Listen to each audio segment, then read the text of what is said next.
Bonjour à tous, bienvenue pour cette nouvelle vidéo, une partie flash. Je remercie Patrick de m'avoir fait découvrir cette partie. La partie qu'on va voir maintenant, c'est une partie entre Ben Larsen et Boris Spassky. Elle s'est jouée en 1970 lors d'un match qui opposait l'équipe du RSS à l'équipe du reste du monde, composée des meilleurs joueurs du monde, autres que les Russes. Donc Larsen est au premier échiquier contre Spassky et Fischer avait accepté de jouer au second. Alors, est-ce qu'il se préparait déjà pour le match de 72 où, en tous les cas, Bent Larsen avait eu des meilleurs résultats que Fischer, et Fischer n'avait pas réussi encore à gagner une partie contre Spassky. Donc, il a accepté d'être au second échiquier, et donc on a cette première partie, on a ce premier échiquier entre Larsen et Spassky. Donc B3, Larsen joue son l'ouverture qui porte son nom, hein. L'idée, c'est des néo-modernes, enfin des modernes, c'est de contre-attaquer le centre plutôt avec les pièces, plutôt que de déposer un pion et ensuite d'essayer de rendre ce centre fort. Donc B3, E5, donc en revanche, Spassky, fidèle à ses principes, prend le centre, fou B2. Voilà. Voilà. L'idée, bien sûr, c'est d'être fort sur cette grande diagonale. Cavalier C6, on vient protéger le pion. C4, on rentre dans une espèce d'anglaise, etc., dans lequel on a joué E5, une espèce de sicienne avec les couleurs inversées. Cavalier F6, un développement. Cavalier F3, donc une nouvelle provocation de la part de Larsen, qui force presque à pousser, et ensuite il aimera contre-attaquer ce centre de pion.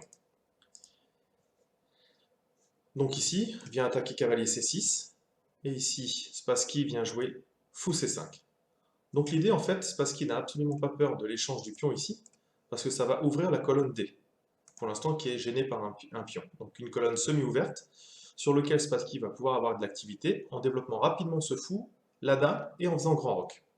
Et ensuite ici, ce complexe de pions qu'on retrouve dans la variante d'échange de l'espagnol, par exemple, ne pose aucun problème pour les noirs. Donc ici, Larsen vient jouer E3 parce qu'il veut jouer F4, comme une espèce de bird, voilà. Mais ici, le pion étant déjà ici, le fou va avoir du mal à venir. Le fou, on aime bien le voir ici en D3. Ici, il ne pourra aller que sur E2. Fou F5, accélération du développement de la part de Spassky. Dame C2. Dame E7. Voilà, hein, le blanc il est clair, c'est grand roc. Fou E2. Voilà. Grâce à leur avance de développement, ici, dans cette position, les noirs sont déjà mieux, hein. Légèrement mieux pour l'instant, mais il va falloir que Larsen joue avec précision. Et il va être un petit peu trop ambitieux. Grand roc, annoncé. Et ici, Bent va pour F4. Mais ici, c'est un petit peu prématuré. Il avait un autre plan à sa disposition, qui était une attaque plutôt à l'aile dame, avec l'idée de A3 et de pousser ensuite B5. Voilà, gagner un temps sur le fou. Et ici, par exemple, si les noirs font fou D6, et bien ici F4 dans cette position était mieux. C'était beaucoup plus actif en tous les cas de la part de Ben Larsen. On peut voir une petite variante si vous voulez. Roi B8, B4, on vient tout de suite essayer de chasser, C5, B5, et l'idée pour les blancs, maintenant qu'on a gagné un petit peu d'espace ici et qu'on a quand même le contrôle de l'aile dame, et bien pourquoi pas faire grand roc. G3, donc on vient essayer de stabiliser toute la phalange de pions à l'aile droite. G5, hein. Les pièces maintenant sont développées correctement de la part des noirs, donc ils commencent leurs actions. Tour prend, cavalier C3, le fou vient en H3 encore prendre des cases ici, et ensuite grand roc. Donc ici les noirs sont mieux, il n'y a pas de problème, mais la position blanche tient un petit peu plus ici. Donc sur F4, ça va permettre à Spassky de lancer directement son attaque. Cavalier G4. Cavalier G4, donc un super coup d'attaque, on voit ici hein, tout de suite l'idée de dame H4, de venir ici. On a pareil le pion ici, on voit quand même, la dame est quand même sur la même diagonale que le fou ici, donc on va avoir des combinaisons, et ici forcément la tour vient interagir sur la colonne D. Donc beaucoup d'activité de la part des noirs. Donc ici dans la position, Bent Larsen a joué G3, ici pour consolider. L'idée est sûrement de faire cavalier C3 et grand roc, mais il n'en aura jamais le temps. On va regarder ce qui se passe sur d'autres variantes. Si les blancs font fou G4, eh bien dame H4, ici par exemple on a si on joue G3, et bien ici on a reprise, et ensuite il va y avoir une infiltration sur les cases blanches, aucun problème là-dessus. Et si je joue roi F1, eh bien on prend avec le fou, et la position ici est complètement désespérée avec le fait que les blancs soient déroqués, ils n'ont pas développé, le cavalier va avoir du mal ici. Donc on a déjà un gros avantage avec la paire de fous pour les noirs. Cavalier C3. Et bien ici on a une combinaison à base de tour prend en D2, dame prend, eh bien fou prend ici, échec, le roi vient ici, échec, et à la découverte, on vient gagner la dame dans cette variante.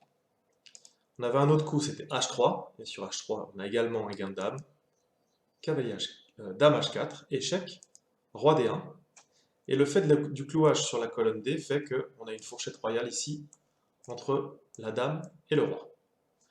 Donc ici, le meilleur coup, c'est G3, mais la position des noirs déjà est écrasante ici.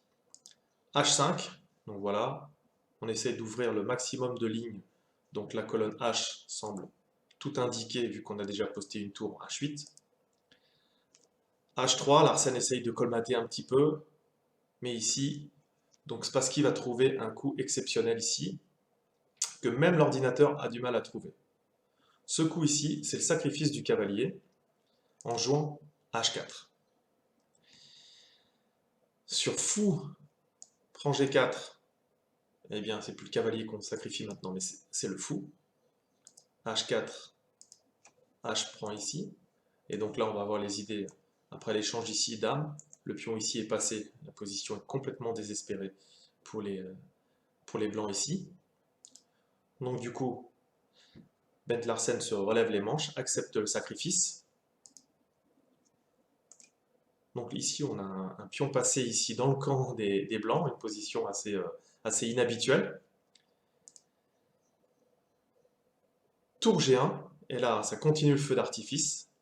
Spassky joue tour H1. Il sacrifie la tour pour permettre au pion d'avancer d'une case supplémentaire et de se préparer à se promouvoir en dame. Ici, on avait une autre idée qui était directement dame H4 avec l'idée de pousser, ça revenait au même. Mais ici, Spassky continue son attaque avec brio. Le pion s'avance, et là la tour ici a deux possibilités. Larsen ici dans la position est venu en F1, mais on peut voir ce qui serait passé s'ils avaient joué tour G1.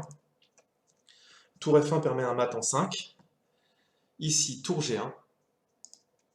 Dame H4, échec. Roi D1 forcé. Bon, un grand classique, hein, quand on a un pion passé ici, le roi et la tour sur la même, bien on vient sacrifier ici cette pièce. Prise. Échange des dames, et une nouvelle dame apparaît sur l'échiquier. Voilà, ça tenait plus longtemps, mais c'était quand même sans espoir. Sur tour F1, eh bien, ça permet à Spassky de faire un mat en 5. Vous pouvez faire pause et essayer de trouver ce mat, qui n'est pas compliqué, hein, que des coups forcés. Donc ici, le premier coup, donc c'est dame H4, échec, roi D1, et sur G, prend F1. Ici, Larsen abandonne. Au vu de fou prend G4, échec, dame E1, un seul coup, dame D1, et dame prend dame, échec et mat. Donc la fin de partie eh bien, a été récompensée par des applaudissements, alors que les autres parties étaient en cours. C'est vrai que c'était une partie vraiment somptueuse de la part de Spassky. On va revoir en accéléré. B3, donc l'ouverture Larsen. On vient essayer de contrôler la grande diagonale. Donc les idées souvent sont de jouer F4. On a d'autres possibilités. Ici, C4, une sixième avec les couleurs inversées. Provocation supplémentaire. On pousse le pion. Ici, fou C5. Voilà. Les noirs incitent les blancs à doubler les pions, mais en contrepartie, l'ouverture de la colonne D. D3, on voit toutes les faiblesses dans le camp blanc. Dame C2, fou E2, F4, encore trop ambitieux. On avait vu le plan, le plan A3, B4, etc. Tenait un petit peu plus pour les blancs. Cavalier G4, l'attaque de Spassky est partie et il déroule. G3, H4, ouverture de ligne et ouverture de la colonne H. H3, H4, coup splendide, sacrifice du cavalier, que Bent prend. Les noirs s'offrent un pion passé. Les blancs essaient de le défendre. Sacrifice de tour qui va permettre au pion d'avancer sur une case supplémentaire. Et ici, on avait deux possibilités. Soit ici, et la dame rentre dans le camp et vient ici. On vient récupérer la tour avec une dame plus et la position est sans espoir due au manque de développement des blancs. Et sur tour F1, comme ça s'est passé dans la partie, échec, dame, et ici on a mat, échec, la dame défend, et échec et mat ici, un baiser de la mort. Voilà. Très belle partie de Spassky. Merci encore Patrick de nous avoir fait découvrir cette partie. J'espère que cette partie vous a plu, cette vidéo vous a plu. Je vous rappelle le site internet www.chesstrader2000.com où on a également un compte Facebook, Twitter, si vous voulez avoir les dernières informations concernant la chaîne. Merci encore d'avoir suivi cette vidéo. Travaillez bien et à bientôt. Ciao!